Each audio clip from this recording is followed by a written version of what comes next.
আমরা আবারও নেমেছি। যদি মৃত্যু হয় আমাদের শত্রুদেরকে মোকাবেলা করে মরবো আমরা। আবারও মাঠে এসেছি এই জন্য যে আমরা শাহবাগে অবস্থান কর্মসূচি দিয়ে এখানে ওখানে বিভিন্ন কর্মকাণ্ড চালিয়ে ফেরত যাব এই জন্য না। আমরা এবার মাঠে নেমেছি। আমরা যেই ভুলগুলো করেছি, আমরা যেইভাবে এই ফ্যাসিবাদের উচ্ছিষ্ট এই সরকারের ভিতরে বাইরে রেখে দেওয়ার সুযোগ তৈরি করা হয়েছে, এইবার আর সে সুযোগ দেওয়া হবে না।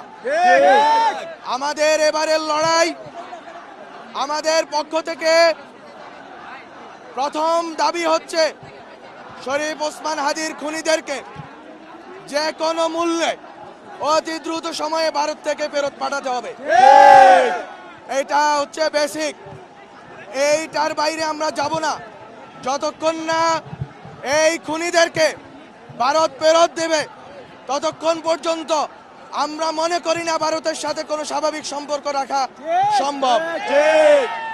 ভারতকে শুনতে হবে বাংলাদেশের জনগণের কথা। ভারতের এই ব্যাকইয়ার্ডে এই 18 কোটি মানুষের সাথে আপনারা যদি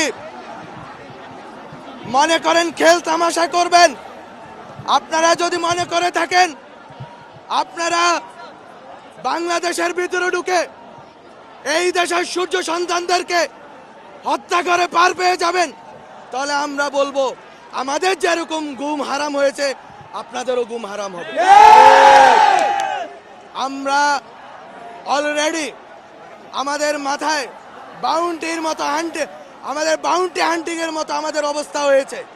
আমাদের সবার মাথার দর নির্ধারণ হয়েছে, আর ঘরে বসে থাকার সুযোগ নাই। আমরা এবার নামছি।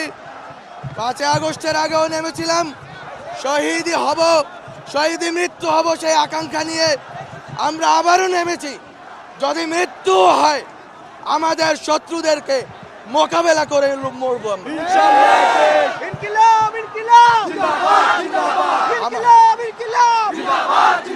আমাদের এই প্রথম দাবি খুবই স্পষ্ট, আমরা এই খুনিদেরকে ফেরত চাই। এটা কোনো সুশীল দাবি না, এটা খুবই ইফেক্টিভলি কিভাবে আদায় করতে হয় সেটা আমরা জানি।